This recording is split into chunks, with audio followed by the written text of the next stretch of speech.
The notification appeared on my phone exactly 7 years to the day after we first said, "I love you." It was a photograph, clinical and devastating in its clarity. My fiancée, Victoria, stood in front of City Hall clutching a marriage certificate. The person beside her wasn't me. It was Marcus, her personal assistant. I stared at the image for a long moment, letting the reality sink in. Then I dialed her number with steady hands. "We're done," I said simply, and ended the call. Within minutes, my phone rang again. Marcus's voice came through the speaker, theatrical with manufactured emotion. "Ethan, please don't be upset. It was just a silly joke between Victoria and me. She's been so stressed with work lately. You have to understand. This is entirely my fault." Then I heard her voice in the background, dripping with an intimacy she hadn't shown me in years. "Sweetheart, don't cry. You don't owe him any explanations. He depends on my family's money. Where else would he possibly go?" I didn't respond. I simply hung up, dropped my engagement ring into the wastebasket, and pulled out the acceptance letter from my desk drawer. My flight was booked within the hour. Victoria didn't return home that evening. When she finally appeared the next morning, reeking of alcohol and last night's perfume, she found me on the couch. "Make me coffee," she commanded, her tone casual and entitled. I glanced at her briefly, then returned to folding my shirt. When I didn't move, irritation flashed across her face. She approached me, eyebrows knitted together. "Ethan, are you ignoring me?" Her voice died when she noticed the suitcase. Her expression hardened instantly. "What's this supposed to be? Are you actually trying to break things off with me?" I kept my voice emotionless. "Is that really something to joke about?" Perhaps my complete detachment unsettled her. Her eyes turned cold as steel. She strode forward and kicked the suitcase, sending my carefully folded clothes across the floor. She towered over me, her voice sharp as broken glass. "Are you finished with this childish display?" I looked up at her, and something like a smile crossed my lips, though it held no warmth. "My childish display? You're the one who just got married. Why are you even here?" Victoria's face contorted with impatience. "I already explained everything. Marcus was diagnosed with terminal cancer. He wanted to give his parents peace of mind before the end. You know how long he's worked for me, right out of college. He's more than just my assistant. He's my closest friend. What's wrong with me helping him?" She paused, her tone taking on a condescending quality, as though she were granting me a tremendous favor. "Fine. When he passes away, you and I will get our own marriage license. Does that satisfy you?" I raised my hand, stopping her absurd speech. "That's enough. You don't need to explain any of this to me. You're a married woman now. These are conversations you should be having with your husband." Her face went rigid. "When it comes down to it, you just don't trust me at all. You don't have an ounce of compassion. If that's how you feel, I see no reason for us to get married either." The threat hung in the air between us. But I didn't care anymore. "I agree completely." Victoria froze, genuine shock crossing her features. "You're serious?" I didn't answer. I simply zipped my suitcase closed, stood, and headed for the door. As I moved past her, she grabbed my wrist, her voice turning venomous. "You'd better think carefully about this, Ethan. Without me, you're nothing." I looked into the eyes of the woman I'd loved for 7 years and saw only cold, dismissive arrogance. It hurt. Of course it hurt. I took a slow breath, forced my lips into a smile, and peeled her fingers away one by one. "I wish you both all the happiness you deserve." I walked out without looking back. Just before the door closed, I heard her furious voice echoing behind me. "Ethan, if you walk through that door, don't you dare come crawling back. I can't wait to see how a freeloader like you survives on your own." The weight of memory. The word freeloader made me pause mid-step. I turned one final time, not out of regret or longing, but to sear the image of her face, twisted with contempt and unrecognizable from the girl I'd once adored, into my memory. Victoria marched to the entrance, shot me one last glacial glare, and slammed the door. The deafening bang echoed through the hallway, a testament to her rage. In the parking garage, I encountered Marcus. He'd obviously just dropped Victoria off and had been waiting, ready to rush to her side the moment our argument erupted. He rolled down his window, a smirk playing on his lips as he eyed my luggage. "Well, if it isn't Mr. Carter. What happened? Did Victoria finally throw you out?"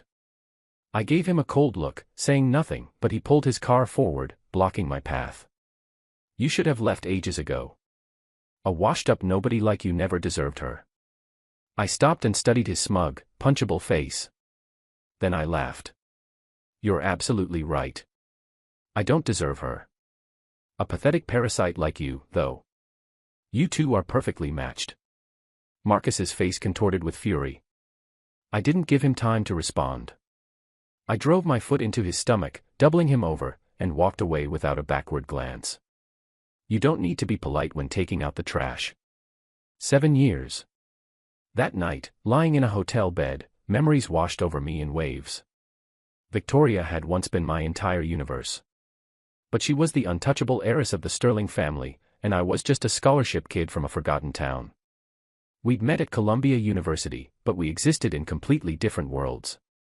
Like every other guy who saw her, I could only admire from afar. I learned her schedule, positioning myself in the same lecture halls, the same campus cafes, the same library study rooms. Eventually, desperate to spend more time near her, I switched my major to her program at the business school. Until that day, it was the one decision I'd never regretted. Because of that choice, Victoria and I grew close. My grades were exceptional, and she selected me as her partner for a crucial group project.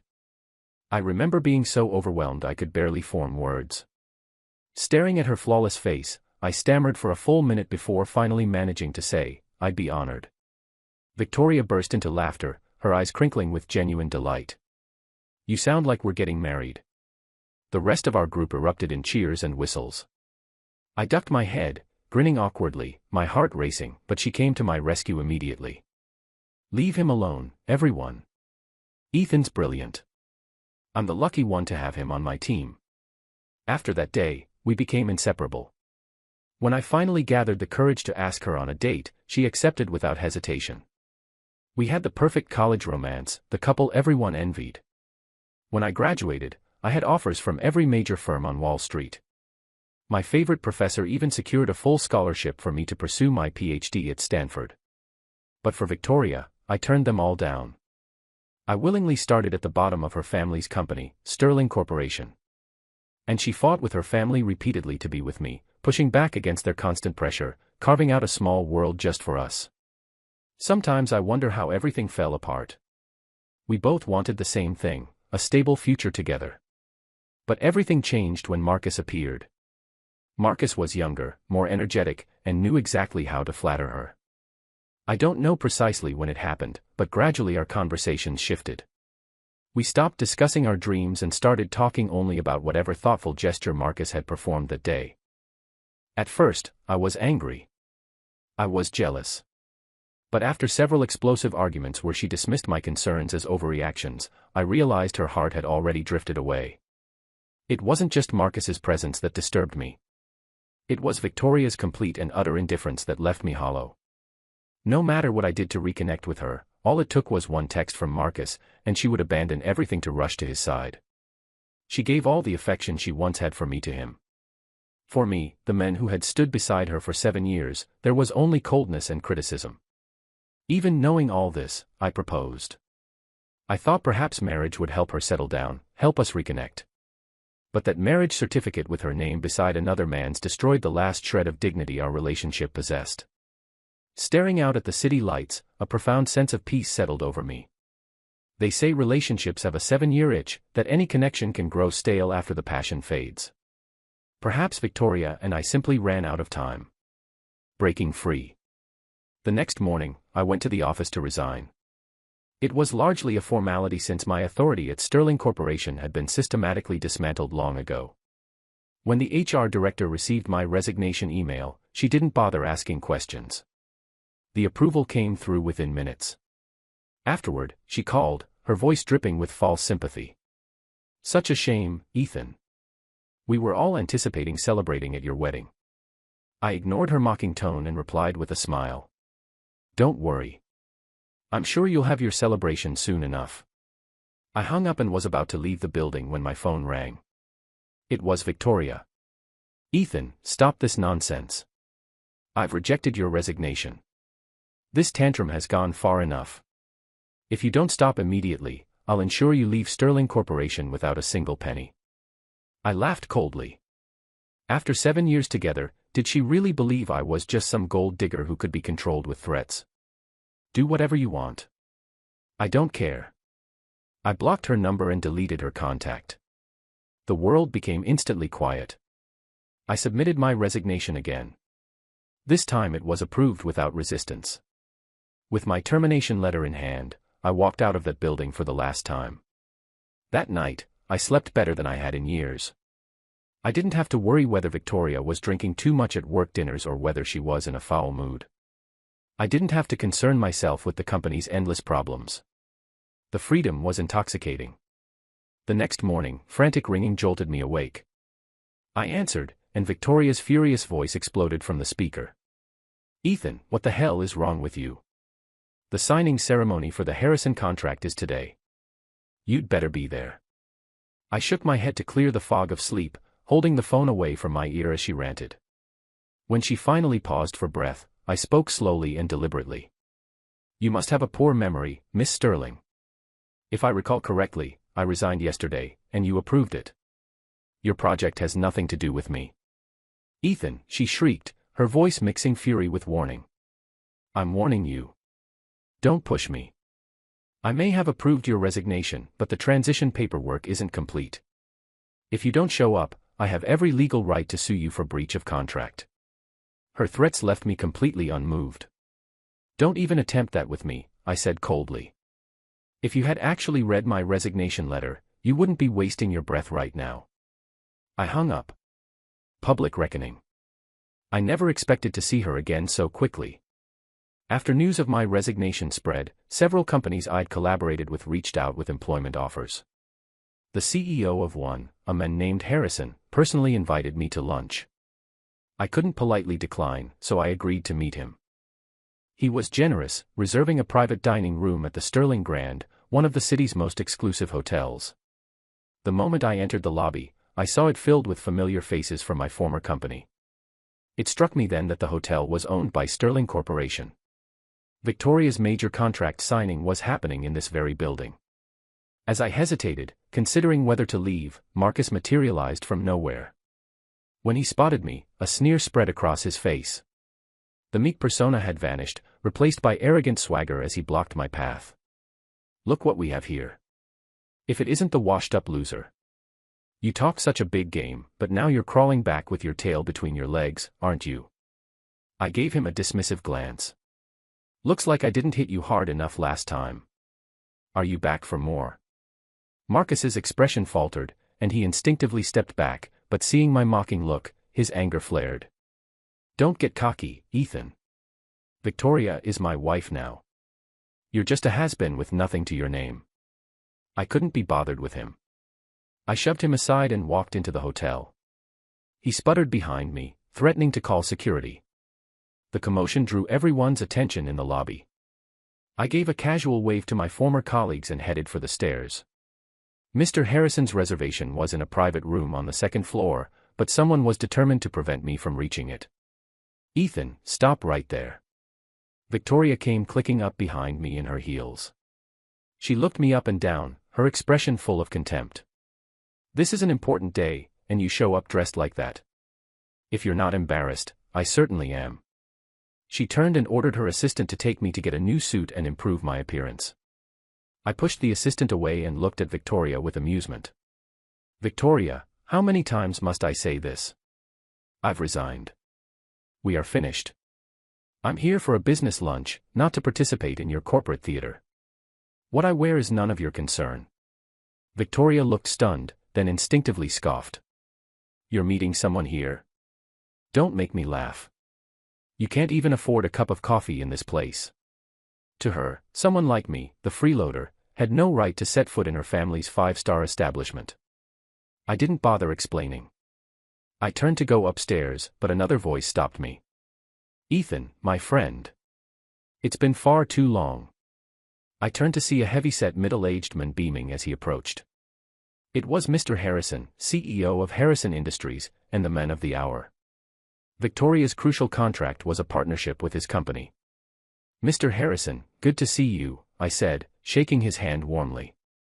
After a brief exchange of pleasantries, Mr. Harrison turned to Victoria, who stood awkwardly to the side. "Miss Sterling, I've always trusted Ethan's judgment completely. I'm prepared to sign the contract today, but I have one condition. Ethan here must lead the project from your end." His words left everyone speechless, including Victoria and me. "Mr. Harrison, that's not possible," I said quickly. I was about to explain my resignation, but Victoria grabbed my arm from behind, her nails digging into my skin. She gave Mr. Harrison a practiced smile. "Of course, Mr. Harrison. That's no problem whatsoever." Then she tightened her grip, her voice a harsh whisper. "Ethan, you'd better play along." Her tone left no room for argument. I let out a short, sharp laugh and yanked my arm free. As Mr. Harrison and everyone in the lobby watched in confusion, I raised my voice. "I apologize, everyone, but I will not be participating in this project. I want to make something absolutely clear. As of yesterday, I resigned from Sterling Corporation. I no longer have any affiliation with this company." I paused and looked directly at Victoria. "Furthermore, Miss Sterling recently married her assistant. We have no relationship, personal or professional." I turned back to a stunned Mr. Harrison. "My apologies, Mr. Harrison. It seems our collaboration will need to wait for another opportunity." Victoria stood frozen, utterly shocked that I would humiliate her so publicly. Mr. Harrison's smile vanished, his expression turning grim. "Miss Sterling, is what he said accurate?" Victoria was at a complete loss for words. Marcus scurried over, attempting to salvage the situation with an obsequious grin. "Mr. Harrison, please disregard him. He's just a bitter ex. You're here for Sterling Corporation's resources. I'll be taking over the project personally." Mr. Harrison glanced at Marcus, then back at Victoria, a look of pure contempt crossing his face. "You want me to conduct business with this pretty boy? Miss Sterling, you have a peculiar sense of humor." Mr. Harrison and his team departed without another glance. Before leaving, he shook my hand and told me to contact him if I was seeking a new position. I smiled and nodded. The moment they disappeared, Victoria's composure shattered. She lunged at me, her hand raised to strike. "You bastard, Ethan. Do you have any comprehension of how much money you just cost this company?" I caught her wrist, my grip like iron, and pushed her away. Victoria, who had been pampered her entire life, had never been treated this way. She stared at me, her eyes burning with fury and disbelief. "I told you already," I said calmly. "I resigned. My life has nothing to do with you or your company. Today's disaster was caused by your own arrogance. It has nothing to do with me." Done with the drama, I turned and headed upstairs. The pursuit. In the private dining room, my lunch with another prospective employer went exceptionally well. He was enthusiastic about working together, but I knew any partnership would inevitably pull me back into Victoria's orbit. In the end, I politely declined his generous offer. After seeing the CEO to his car, I turned back toward the hotel and saw Victoria still sitting in a corner of the lobby. Marcus was kneeling beside her, and they appeared to be arguing. It wasn't my concern. I started to walk away, but she spotted me. "Ethan, wait." She ran over, grabbing my sleeve, her face a mask of anguish. "Ethan, please don't be angry anymore. Come home with me. We were supposed to get married, remember?" Marcus followed her, his face pale. He let out several weak coughs. "Victoria, I don't feel well. Can you take me to the hospital?" A flash of conflict crossed Victoria's face, but she ignored him, her eyes fixed on me with desperate hope. "Don't do this, Ethan. I know I made a mistake. Marcus and it was just a stupid joke." Marcus looked devastated, his eyes wide with disbelief. I sighed. "What are you doing, Victoria? You're a married woman. You should be more careful about your words." It was as though she hadn't heard me. She clung to my arm, rambling about our past, about everything we'd been through. I finally lost my patience and shook her off. Have you no shame? I still have some. I paused, then continued. Victoria, you're the one who married another man. I accepted it and walked away. Now you're the one harassing me. What exactly do you want? The world doesn't revolve around you. My cold stare finally made her realize I wasn't playing games. Panic flickered in her eyes. No, Ethan. I've only ever loved you. If you want, I'll divorce Marcus right now. She cried, her voice breaking, her eyes welling with tears. This vulnerable, pleading version of her was completely foreign to me. I watched her unmoved. There was a time when the slightest frown from her would have sent me into a panic. Now, her tears just irritated me. She wasn't heartbroken that I was gone. She was furious that she'd lost a servant who came whenever summoned. That's enough, Victoria. Stop harassing me. If you genuinely care about something, perhaps you should turn around and check on your newly wedded husband. She didn't move, just kept wiping her tears, mumbling repeatedly, "It's not like that. It's not like that. My husband can only be you. It will always be you. I know I was wrong. From now on, I don't want to hear it," I interrupted. A year ago, her words might have made me sacrifice everything for her. Now, they just made my skin crawl. I pulled my arm free. Save it. You should be more concerned about how you're going to explain the breach of contract to your board. The mention of the failed Harrison deal, a catastrophic blow to Sterling Corporation, made her freeze. Seizing the opportunity, I turned and walked away. Relentless. I had underestimated Victoria's persistence. Somehow, she discovered where I was staying and began camping outside my apartment building. I tried ignoring her, but the moment she saw me, she ran up and attempted to throw her arms around me. I sidestepped her. "What do you want now, Miss Sterling?" My patience had worn dangerously thin. Victoria looked up, her eyes searching mine. "I've been thinking. My father can handle the company. I don't need to worry about it anymore. You're the most important person in my life." I said nothing. What was there to say? Taking my silence as encouragement, she crept closer, reaching for my hand. "Ethan, I sprained my ankle searching for you." I scoffed and nodded toward a figure lurking in the shadows behind her. "If you're injured, you should see a doctor. Or perhaps inform your actual husband, not me." Her expression faltered. She whipped her head around and saw Marcus standing a short distance away, looking utterly defeated. She snapped at him. "I told you to stop following me. Will you just leave me alone?" Then she turned back to me, her eyes softening artificially. "Ethan, I'm going to divorce him. I really am sorry. Can't you feel how much I love you?" I looked at her, really examined her. Her love. Did she even understand what that meant? I doubted it. The great Victoria Sterling, heiress to a fortune, had been worshipped her entire life. She couldn't tolerate being rejected by me, the boy she once treated as a plaything. This wasn't about love. It was about conquest. And I knew if I gave in, I'd end up exactly like Marcus, a boring, discarded toy. "Your husband is right there. Aren't you going to comfort him?" I said with a sarcastic smile. "I mean, you two have a marriage certificate. This seems rather inappropriate, don't you think?" My words hit their mark. Marcus approached from behind and wrapped his arms around Victoria. "Victoria, please, let's just go home." As Victoria struggled, I delivered the final blow. "Victoria, stop this. You made your choice. Now you have to live with the consequences. I don't want to see you again." Perhaps my bluntness finally wounded her pride. The desperation on her face vanished, replaced by simmering anger. She stopped fighting Marcus and melted into his embrace, turning to give me a dark, contemptuous look. "Fine, Ethan. If you want to be this way, don't blame me for what happens next. Just don't come crawling back when you have nothing left." I simply shook my head and smiled. Her threats were hollow now. Aftermath. The news about Sterling Corporation's breach of contract with Harrison Industries exploded across the business world. The story of Victoria's affair with her assistant became common knowledge. Soon the gossip blogs and tabloids were all over it. As the ex-fiancée, I suddenly became a person of interest. My phone exploded with calls from reporters. Finally, I had to cancel my number just to find some peace. A few days later, Victoria returned.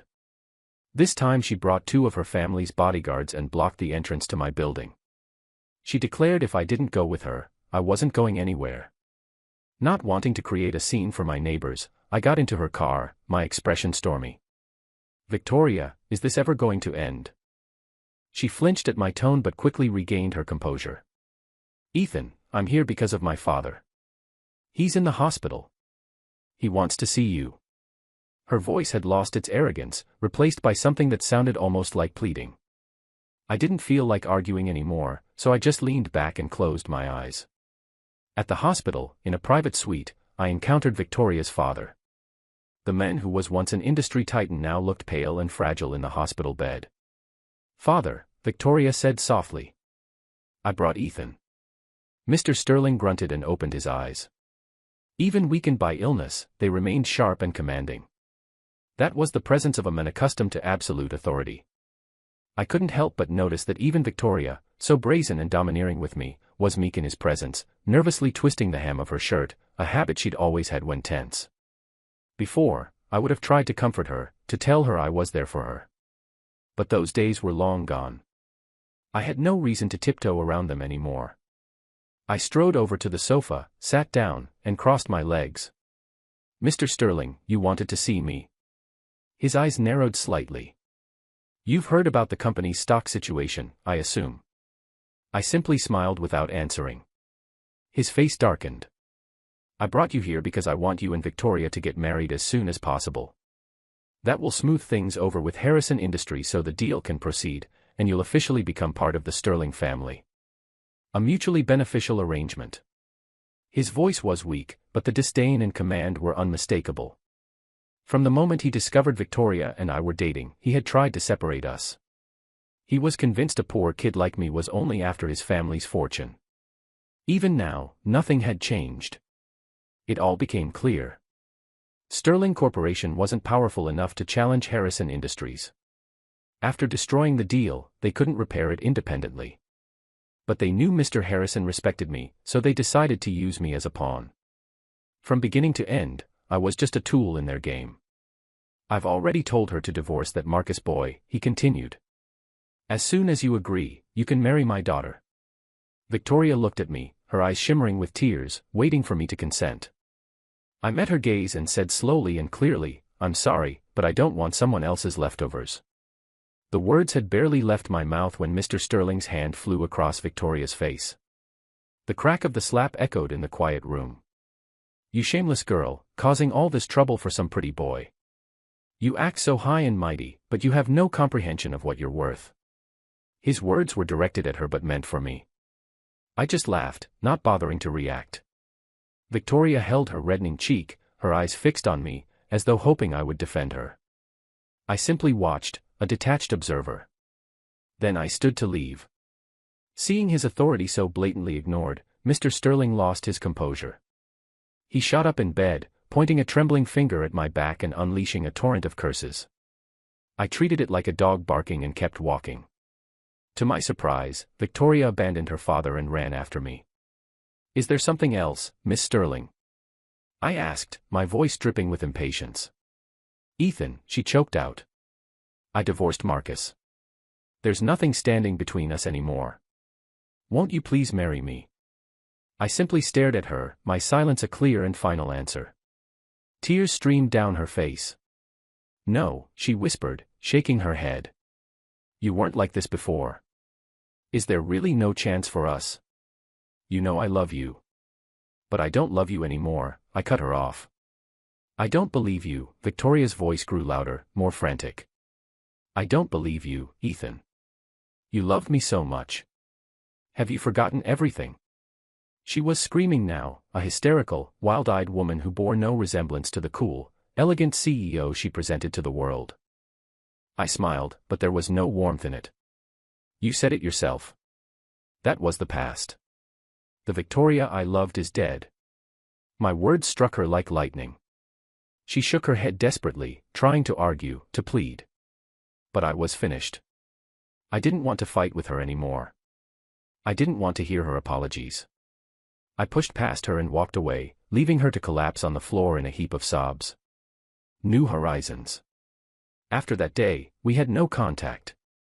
The media, however, was having a field day with Sterling Corporation's downfall. To pay the massive penalty for breaching the Harrison contract, Victoria had initiated sweeping layoffs to cut costs.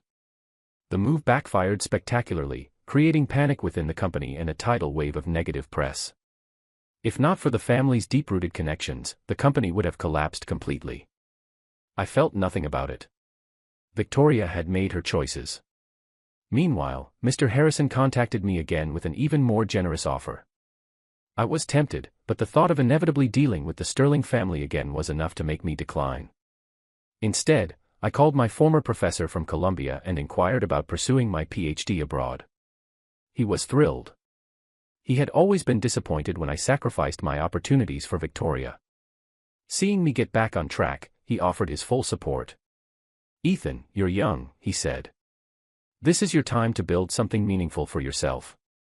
I didn't disappoint him. After several months of intensive studying and retaking the GRE, I was accepted into a prestigious program in London.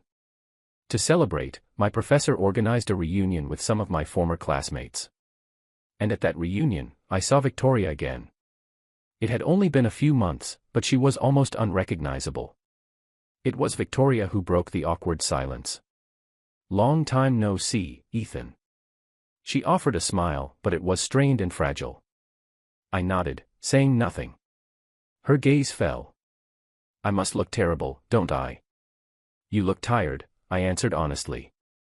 Perhaps it was the simple, calm way we were speaking, something we hadn't done in so long, that made her eyes well up again. "Ethan," she whispered, her voice thick with emotion. I thought I'd never see you again." She took a step closer, then another, until she was standing directly in front of me. I frowned and stepped back, creating space between us. "We're just talking," I said coolly. "You're standing too close. People might get the wrong impression." My physical and verbal distance clearly stung her. The sadness in her eyes was palpable. I was growing annoyed. "Who was this performance for? If you're finished, we should go inside. The professor is waiting." I walked past her without another word. Inside, when my former classmates heard I'd been accepted to a top program in London, they all raised their glasses to me. After several rounds of toasts, I was feeling pleasantly buzzed. My professor, not much of a drinker, said his farewells early, leaving us younger folks to ourselves. With him gone, the atmosphere grew louder. At some point, the conversation turned to me. I answered their questions with a smile, but inevitably, someone brought up Victoria and our past relationship. In college, we had been the golden couple. My smile vanished. I picked up my glass and stood. When all eyes were on me, I spoke clearly. "Miss Sterling comes from a world I could never belong to. I'm grateful for the time we shared, and I'm a better person for the experience." With that, I drained my glass. Most people understood and changed the subject, but there are always one or two who thrive on drama. Fueled by alcohol, they started attempting to push Victoria and me into playing some ridiculous couples game. I set my glass down firmly, making it clear I wasn't participating. Victoria, to her credit, tried to deflect from me, but they were relentless. She looked down, feigning reluctance, and sat beside me. I moved to stand, but Victoria, pretending to be intoxicated, stumbled and fell against me, wrapping her arms around me to catch her balance. The room erupted in cheers. "Kiss her! Kiss her!" A glint of triumph flashed in Victoria's eyes, and she actually leaned in to kiss me. I had reached my absolute limit. I shoved her away forcefully. "Have you had enough?" My sudden outburst silenced the room. The atmosphere grew thick with tension. I ignored everyone else, my eyes locked on Victoria. "Victoria, these people don't know what happened between us. I can forgive them for being foolish. But you know exactly what you did." Victoria bit her lip, her face a picture of false innocence. I raised my voice, ensuring everyone could hear. "For those of you who are confused, Victoria and I broke up. The reason we broke up is because she married another man." A wave of shocked gasps and murmurs spread through the crowd. I've had too much to drink, I announced.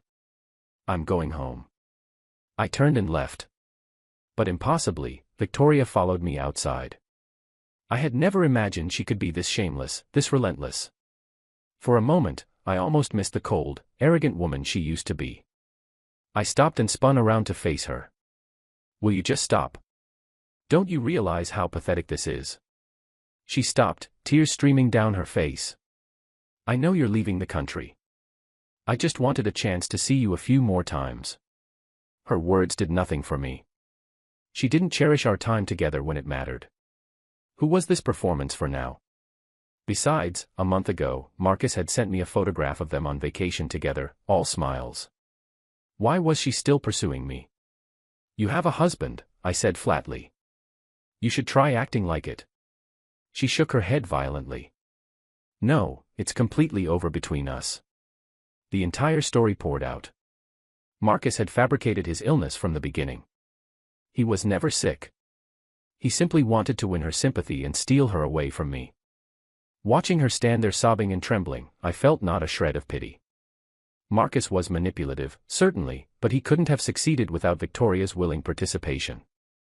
It wasn't that he deceived her. It was that she wanted to be deceived. But none of it mattered anymore. The damage was irreversible. Arguing about blame was pointless.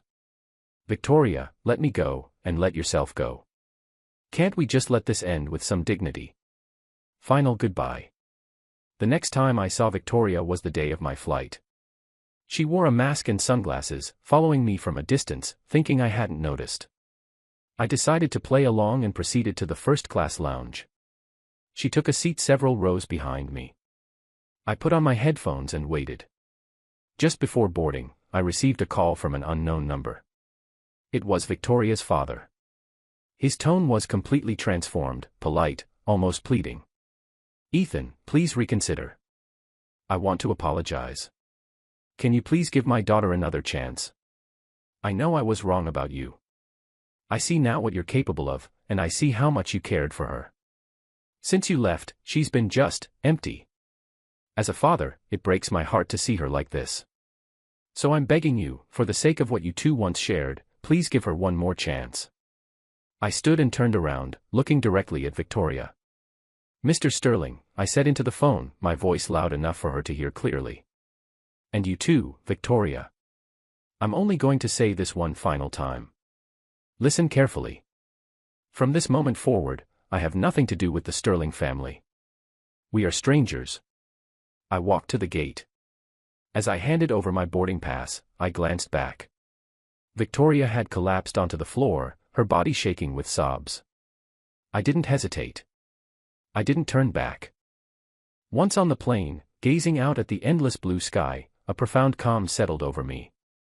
I went through my new phone and deleted every contact remotely connected to her. When the plane landed in London, the unfamiliar surroundings gave me a momentary pang of anxiety, but it was quickly replaced by exhilaration. Are you Ethan? A young, bright-eyed woman holding a sign with my name rushed up to me. I'm Sophie. I'm here to pick you up. I shook her offered hand and smiled. Hi, Sophie. New beginning. Life in London was a whirlwind of challenging coursework and late-night study sessions. The clutter in my mind gradually faded, replaced by academic focus and genuine excitement about my future. I had almost forgotten Victoria's name entirely when, late one night, a call came from an international number. Am I speaking with Mr. Ethan Carter? This is he. I'm the attorney for Ms. Victoria Sterling. She passed away today at 3:10 p.m. New York time. Before she passed, she asked me to deliver a message to you. Before I could respond, Sophie walked out of the bathroom, toweling her wet hair. Sweetheart, who's calling so late? I smiled and gave her a reassuring look. Don't worry. It's no one important. I turned my attention back to the phone, cutting the lawyer off before he could continue. I'm not interested. I hung up. Sophie snuggled into my arms, her eyes soft with affection. Hey, my parents want to meet you. Can you come over for dinner tomorrow? I smiled and gently tapped the end of her nose. Of course.